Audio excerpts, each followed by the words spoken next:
ladies and gentlemen. To the Chinese people in the audience, I'd like to say a quick ni hao. And to the Texans, I'd like to say howdy yao. And to the Australians, I'd like to say good day, mate. Of course, good morning to you all. For me to stand here in front of you today, I had to travel on my own journey. I have to say my journey was a rather challenging and a difficult one. At certain times in my journey, I had experienced so many shattered dreams, at times even risking of losing my life. But to start with, I'd like to share certain aspects of my early childhood memory with you. I was born into utter poverty in Mao's Communist China. I was born in the year 1961. Between 1958 to 1961, there were roughly between 35 to 38 million people died of starvation, disease, and infections. I was born into that impossible, cruel period of the Chinese history. We had no running water when I grew up. We have to walk miles carrying buckets of water home each day, little, almost no heating. The temperature in my hometown could drop down to between 18 to 20 degrees below zero at winter time. But the worst memory of them all was the starvation I had tasted and experienced along the way. So many meal times, my poor mother, with utter desperation, tried to scrape together whatever there's for her to cook for her 7 sons for dinner that night. I was the 6th of 7, and the picture in front of you was the very village I was born into. Now, the incredible thing was this picture was only taken as recent as 6 years ago. Now, you could imagine just how sad of a situation I was born into back in 1961. But often, when food finally arrived in front of us, after my mother's desperate attempt, we only need to take one look, just what is available in front of us. We knew just by look at there was never going to be enough for us to eat that night. As during these kind of harsh moments in our lives, my parents would say to their 7 children, they are not hungry, you go ahead eat. So we could have an extra mouthful to fill our stomachs that night. They desperately prayed and hoped none of their children would die of starvation like so many others in China that night. Certain years, even all the tree barks has been desperately eaten by the people in my village during my youth. I always remember this quote, when the heart weeps for what it has lost, the spirit laughs for what it has found. And that spirit in my life was my parents' love, especially my mother's. Her love gave us that hope and courage. Just enough strength to have these beautiful but seemed faraway dreams, the kind of dreams may never have the chance or opportunity to be realized.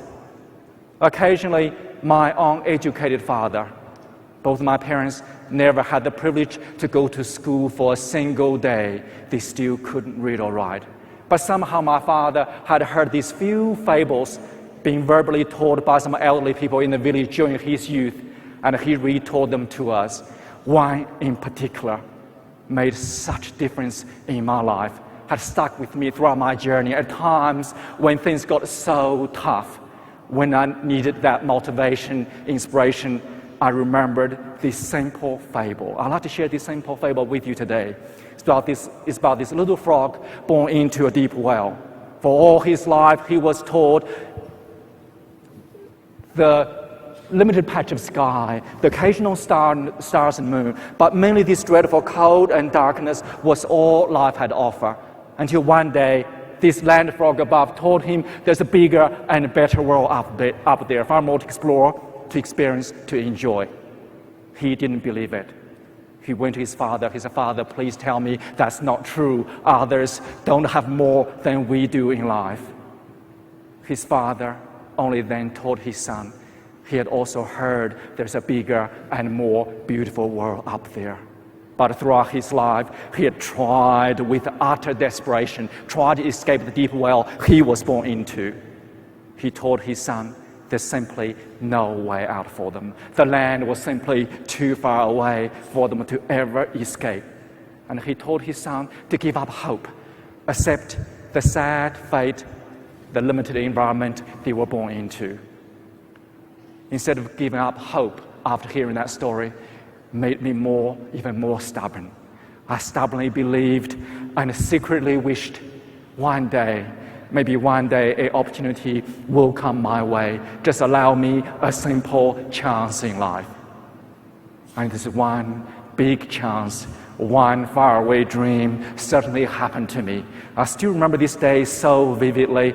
It snowed so hard the night before, continued to snow the following day. Snow had piled up over a meter high across the countryside. Peasants barely shoveled this thick snow part of the dirt road so people could simply pass through. I was wearing these thick cotton quilted cotton pants my mother had sewn me. I looked like this round snowball. That morning, we were sitting in this heatless, freezingly cold classroom, which made out of simple mud coming shack. You could feel the whirling wind outside chilling deeply into your bones. We all sitting there shivering. What's supposed to keep us warm was our teacher told us to read this "We Love You, Chairman Mao" text 10 times in a row. Now, you could well imagine just how heartwarming that was.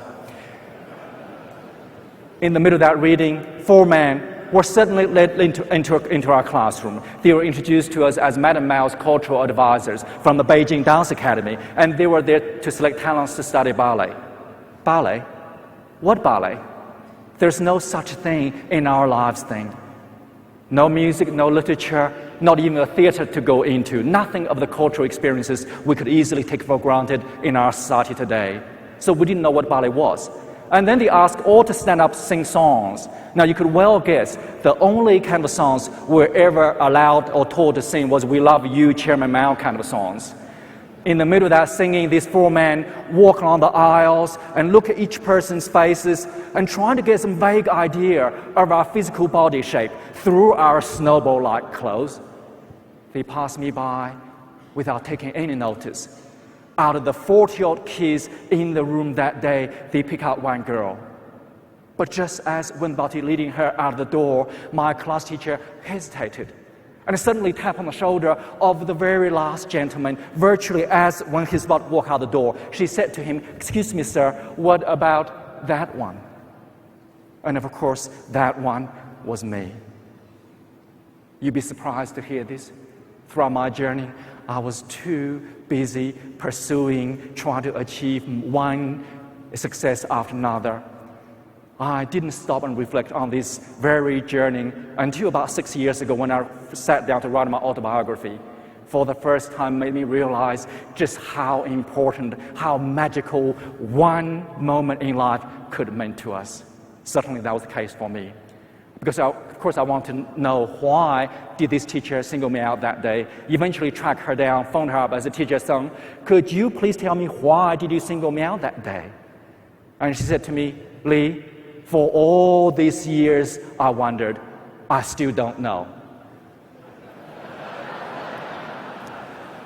Not for a million years would I have expected such an unglamorous answer. Then I was led into the head of the school's office. There were 10 of us selected all across school between the age of 8 to 12. I was 10 then, just turning 11. One person shouted out, says, "Take all your clothes off except your underwear." But nobody moved. Everybody just absolutely stood there frozen in motion. The reason nobody moved was because we were so poor those days, nobody could afford to wear a pair of underwear. And that's how desperate we were. But somehow, something else strange happened that very morning. For after that stage of my life, each year I begged my mother if I could have a pair of underwear. She always say, "We're too poor, we can't afford it. It's not your turn yet." But that very morning, for the first time, I was stealing one of my elder brother's underwear, worn for the first time. Now, you should have seen that sad pair of underwear. Like every piece of clothes I'd ever worn was always thickly patched up layer upon layer by my mother. And that pair was such a pair. Still, I have to share this pair of underwear with 9 other kids in the room. Then one by one, they virtually stripped us bare. They measured every inch of our bodies. Suddenly, I was pushed against the corner of the wall. One person held one knee straight. The second person pushed both my shoulders hard against the corner of the walls. I could not move a single inch. And the third person forced the other leg up and up and up, high up in the air. As he forced my legs higher and higher and higher, he kept asking me, does it hurt? You could well imagine. It was excruciating. During the audition process, they had torn both my hamstrings. Stubbornly, as they tore my hamstrings away, I just kept smiling, shook my head, said no. I realized then, if I'd scream out with pain that moment, which I desperately want to do, that one possibly only opportunity in my life would have taken away from me, may never have such a chance return. And the sad thing was, that audition that tore my hamstring was only the beginning of this long and grueling, cruel audition process. They went through that commune level, the county, city, provincial, the national level, all across China. That year, Madam Mouse people searched. We were told they went through tens of millions of kids and they ended up selecting only 44. So just turned 11, I was among one of the lucky 44 being chosen to leave my beloved mother, father, 6 brothers behind to travel 24 hours on the train to go to Beijing to study ballet. You could imagine, without knowing ballet, just how difficult that was. I was so dreadfully homesick these first 2 years. So many nights I missed my mother so much, desperately clutching onto her quilt as though that was her I was clutching onto. So afraid others see my tears, think I was weak, covered my head with the quilt, quietly sobbing myself to sleep. How I wished I could hear my mother's voice once would have helped, but there are no phones. We're only allowed to see our families once a year, and I was away for 7 long years. What made my life there even more miserable was the fact I hated ballet with passion. Ballet made absolutely no sense whatsoever to my daily life. We had a harsh training regime. We started from 5:30 in the morning all the way until 9 o'clock at night. 6 days a week we trained. You could imagine with that kind of long day, harsh training, that you were not passionate about something. As we all know how important truly passion is in life. Without passion, I don't think we can truly reach our utmost new heights, utmost success in life. For me, I desperately needed that inspiration, motivation. Eventually came at the end of my second year. My new ballet teacher, Teacher Xiao, he was a different kind of teacher. He was the positive kind. He was the inspirational, motivational kind. He took extra steps, went extra length of his journey trying to discover what does tick for each of his students. Through his one person's inspiration, motivation, eventually deep inspired me and indeed discovered my own passion for dance. Only then I was willing to work extra hard and walk that extra mile. I knew I was one of the weakest. In fact, every time when I tried to leap in the air, so many teachers would laugh at me. They would describe my legs as overcooked spaghetti. But I knew there's only one way for me to gain this muscle strength was to do extraordinary things. I would get myself up at 5 o'clock in the morning, often earlier, when others are still deep asleep. I would strap heavy sandbags on both my ankles, hop one-legged up and down on 4 levels of stairs. Morning after morning, I hopped like mad. For my turns, I would sneak away into a dark down studio, so afraid to turn on the light, being discovered and sent back to bed. I would light this candle. In front of this faint candlelight, I endlessly spinned and turned, fell down and get up. I was determined if I could turn with darkness around me, then I could turn brilliantly on stage with lights. If I could leap high with this heavy weight on my legs, then I will eventually have this necessary muscle strength to allow me to sustain in the air without the heavy weight. Through determination, perseverance, persistence, courage, and passion, eventually from one of the worst students at the Beijing Dance Academy, I graduated at the very top of my class at the end of the 7th year. Thank you.